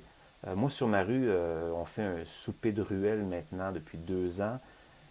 C'est une petite rue, mais j'ai au moins 5 ou 6 familles de Français. On se voit souvent, pas parce que je ne cherche pas nécessairement les Français, mais parce qu'ils sont contents d'avoir un Québécois qui est capable de, je dirais, de dire la vérité. Il n'y a pas que du beau à Montréal, mais il y a une qualité de vie, moi, je trouve que je n'ai pas trouvé mieux ailleurs. J'aime aller dans le sud. Arrivé au mois de mars, j'ai besoin de soleil et de chaleur. C'est ça. Mais c'est correct. Je fais une semaine au Mexique ou une semaine, là, je vais en Antigua. Je suis content, je reviens. suis allé en France il y a 2 semaines, j'étais content d'y aller, je suis content de revenir. Je m'ennuie des cerises au mois de juin. Bon, ça arrive. Mais on finit par trouver son compte. C'est ça. Et c'est pas la France. Ouais, Québec, c'est ça. c'est pas la France. Ah ben ça, c'est Faut sûr. pas arriver ici en disant ouais, mais c'est pas la France. Ben oui, mais la Chine, c'est pas la France non plus. L'Italie, c'est pas la France non plus. C'est pas parce qu'on parle français que C'est la grosse c'est erreur. ça. C'est la Je pense grosse erreur. que la grosse erreur, c'est de penser quand on arrive ici que c'est la France 2. Non, c'est pas. Oui, c'est une ancienne colonie, mais ça fait quand même 400 ans. Et j'ai reçu aujourd'hui un message qui, au départ, m'a un peu choquée. Et puis après, je réalise que c'est pas dit du tout méchamment, mais au contraire, c'est où elle parle en fait que le français a tendance à vite devenir colonisateur, à vite retrouver son état, son état d'esprit de colonisateur. C'est quoi en fait? Qu'est-ce qui choque dans l'état d'esprit? Je sais tout, je suis au courant de tout, j'ai besoin de conseils de personne. C'est quoi l'attitude en fait qui est la plus dérangeante? Ça dépend qui. C'est- Je pense que c'est plus l'individu que tous les Français. toute la Oui, société. non, je suis d'accord. Quand j'étais à la BNP pendant 18 ans, on avait évidemment le principe des expats. Hein. Donc, le président de la banque, le numéro 2, le numéro 3, le numéro 4, c'était des expatriés. Ils venaient pour 4 ou 5 ans. Et puis, il y avait évidemment, vu que c'était à la BNP, un peu comme moi, des Français qui étaient rentrés dans le groupe et qui restaient là. Il y avait évidemment aussi des Québécois qui rentraient dans la BNP pour devenir expatriés ailleurs. J'ai eu des amis québécois qui sont allés au Portugal, en Suisse, bon. Et j'ai évidemment tout vu dans les Français qui sont venus. Le côté très hiérarchisé, on a beau leur dire, moi dans mon rôle, j'avais le droit de parler à des présidents d'entreprise. En fait, les présidents d'entreprise avaient plus intérêt à me parler à moi que de parler à la responsable commerciale de la banque, qui était une expatriée française et qui, pour elle, c'était hyper important. Non, vous ne pouvez pas parler à monsieur un tel sans que vous soyez passé par moi. Je dis non, mais au Québec. Donc, il y a ce côté un peu, on n'est pas en France. Arrêtez de travailler à la française. Et donc, il y a des gens qui, quand ils s'installent ici, ils sont encore en France. Et ils ont fui des choses en France. Mais ils n'arrivent pas Ils ont à... quitté et ils vont reproduire encore les mêmes défauts qui les ont fait partir, qui étaient la hiérarchisation à outrance, la réglementation à outrance. Ici, même au niveau gap générationnel, le gap est beaucoup plus serré que ce qu'on trouve partout ailleurs. J'ai eu une discussion à Toulouse. Avec un boucher à côté de mon ami boulanger. Je suis allé me chercher une viande. Et discussion sur bon, ben, ça ne dérange pas que j'aille prendre mon café, hein, c'est quand même moi le patron. Hein.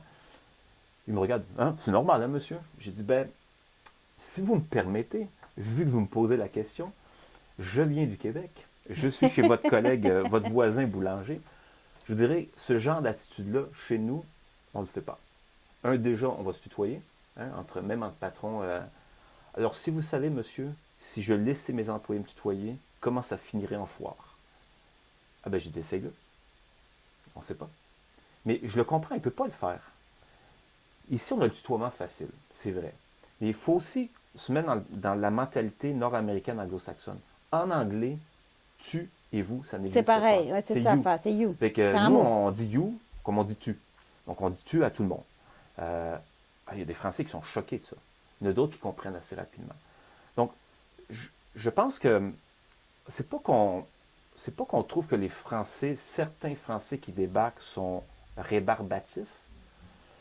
J'ai l'impression que c'est à peu près la même dynamique entre le Parisien qui débarque en province. Bon, c'est ce côté un peu... Aux États-Unis, vous avez la même situation. Les gens qui débarquent de New York en région. Fait qu'il y a le côté un peu grand. Moi, je l'ai vécu avec des gens de Toronto. Montréal est quand même un peu le tapis à épousseter des Ontariens. Là. Donc, Toronto, c'est quand même la grande ville. Toutes les grandes banques sont à Toronto. On les a souvent vus débarquer avec leurs gros sabots. Bon, vous êtes juste Montréal. Là, on va se rapatrier. C'est pas typiquement français. Je pense que c'est plus... on dit souvent que Montréal, c'est un très gros village. On va dire une petite ville. C'est assez vrai. Hein. Oui. Tout le monde connaît tout le monde. Ben voilà. Très facilement, on réalise qu'on a des connexions communes sans... Enfin, Donc, ça va vite de savoir que vous êtes finalement... il faut faire attention, je pense. Enfin, moi, on m'a souvent dit... vous êtes très critique face aux Français, hein, vous devriez faire attention à vos commentaires. J'en ai rien à foutre, moi je suis français aussi. Il n'y a pas de racisme dans ce que je dis. Je suis français. Je vais juste vous dire ce que je ressens, que vous devriez faire attention parce que vous êtes au Québec. Mais après, on vous adore. On vous parlez français, vous aimez la bonne bouffe, vous êtes capable de... Il y a des discussions intellectuelles qui sont super intéressantes à avoir. Mais il ne faut pas se prendre la tête non plus. Mais c'est vrai qu'il ne faut pas arriver en terrain conquis et en se disant c'est facile, finger in the nose, c'est ça. C'est une culture. C'est une très grosse erreur. C'est ça. C'est une autre culture, on est d'accord. Tout à fait. Toi qui as baigné une éducation française et vivant au Québec, finalement, tu es d'accord que c'est vraiment deux cultures différentes. Deux cultures différentes. Il y a certains aspects qui se ressemblent, mais honnêtement, on est aussi différents qu'un Espagnol et un Italien, oui, quoi. Je pense que oui. Il y a des choses qui se ressemblent. Les deux aiment le foot. Bon, ben c'est bon. Cool. Ou qu'un Chilien, d'ailleurs, et un Espagnol qui vont parler la même langue, mais qui finalement vivent sur deux continents. Les Brésiliens et le Portugais, ils parlent la même langue. C'est ça. Cool, mais c'est deux pays. Hein. C'est ça, on est d'accord. Eh ben, merci François. Mais merci bien. Bon courage. Et puis, écoute, moi je viendrai, promis, pas trop longtemps avec mon laptop. Oui, on fera un petit pause pour annoncer l'ouverture. Génial. Merci. Au Et puis nous, on se retrouve après la pause. La parenthèse immobilière vous est présentée par Fabrice Wolzenlogel. Bonjour Fabrice. Bonjour Géraldine. Bienvenue. Merci beaucoup. Bon, alors je vais vous expliquer un peu à tous cet accueil de Fabrice qui rejoint les Mardis de l'immigration. Et en fait, Fabrice est courtier immobilier à Montréal. Et donc, on va intervenir dans la parenthèse immobilière. Est-ce que tu peux nous parler un peu de toi, nous dire depuis combien de temps tu es là, enfin voilà, nous expliquer un peu cette intervention. Bien sûr, avec grand plaisir. Donc, c'est avec grand plaisir que je vais intervenir dans la parenthèse immobilière. Moi, je suis français, comme mon nom ne le fait pas forcément croire, mais je suis français. Je suis ici depuis 10 ans. On est arrivé en tant que résident permanent. Avec nos 2 enfants, qui à l'époque avaient 7 et 9 ans. Je suis courtier immobilier depuis maintenant 8 ans, au sein d'abord de chez Remax et ensuite donc de chez M Immobilier.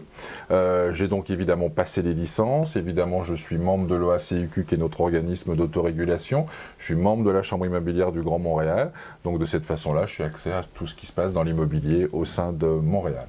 Parfait.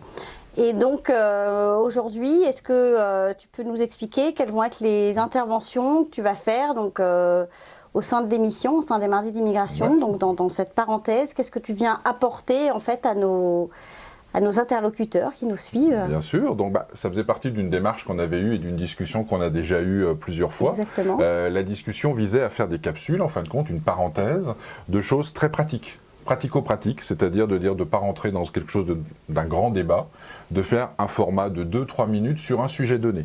Sujet donné qui pourra être soit très général, faut-il mieux acheter ou louer, ou un sujet qui pourra être plus précis, du style qu'est-ce qu'un vice caché, qu'est-ce qu'un contrat de sous-location. Donc on va essayer de mixer à la fois des choses très pratico-pratiques de façon à ce que vous qui êtes à l'étranger, qui avez le projet de venir nous voir, vous ayez des réponses claires à vos questions. Ou même si vous êtes ici. Ou même si vous êtes ici d'ailleurs, mais en tout cas des réponses claires à vos questions et puis sur un format court, que vous ayez l'intégralité des réponses à ces questions-là. L'objectif est aussi qu'on fasse quelque chose d'interactif, ce qu'on avait dit. Tout à fait. Donc on a créé une adresse email pour la parenthèse immobilière, donc la parenthèse immobilière à commercial@gmail.com, qui a pour vocation de dire si vous avez des questions ou si on n'a pas suffisamment répondu à vos questions dans une des capsules, n'hésitez pas à nous envoyer un courriel, n'hésitez pas à nous envoyer des demandes et à la fin de chaque capsule, on essaiera de répondre à 1 ou 2 questions qui sont très précises en quelques mots, de façon à vous permettre d'avoir le maximum d'informations. Voilà, et on va essayer de faire la chose la plus pratico-pratique et la plus facile. C'est ça, sympathique, pratique, facile à comprendre. Et puis effectivement, l'adresse qui s'inscrit, donc la parenthèse immobilière à gmail.com pour justement poser vos questions. Je trouve que c'est une fabuleuse idée.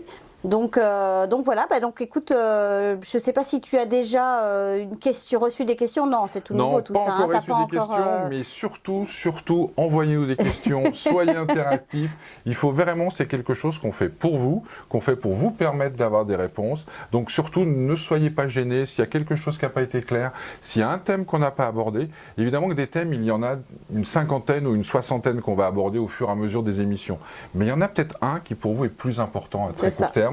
Envoyez la question, on le mettra en priorité, on essaiera d'y répondre et on va essayer de faire un cheminement, on va dire, assez logique dans la démarche de cette parenthèse. Voilà. Génial. Écoutez, on se retrouve la semaine prochaine. Merci Fabrice. C'est un plaisir. Très bonne semaine à tous et puis on attend vos questions. Au revoir. À bientôt, au revoir.